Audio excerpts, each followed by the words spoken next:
sulyap-sulyap nagpapapansin sa'yo. Umabot sa palitan ng mga mensahe, kilig na kilig ako. Kumusta, kain na, hello, magandang umaga. Ingat ka, pahinga, huwag kang masyadong magpupuyat pa. Naramdaman ng puso na dahan-dahan akong nahuhulog sa'yo. Sa kada araw natin na pag-uusap, meron nang namumuo. Ngunit di ko na alam kung anong patutunguhan. Ang hiling ko lang naman na itong naramdaman.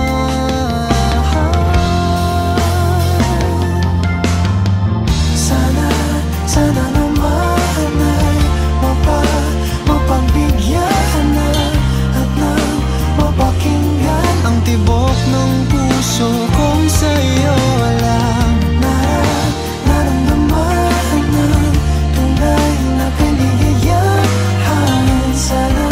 Sana naman mapagbigyan ang tibok ng puso.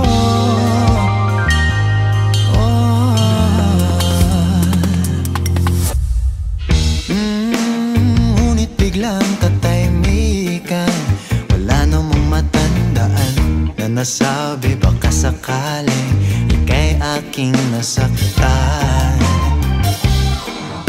Bigla na lamang ika'y di nagparamdam. Ako ba'y pinagsawaan o may ginagawa?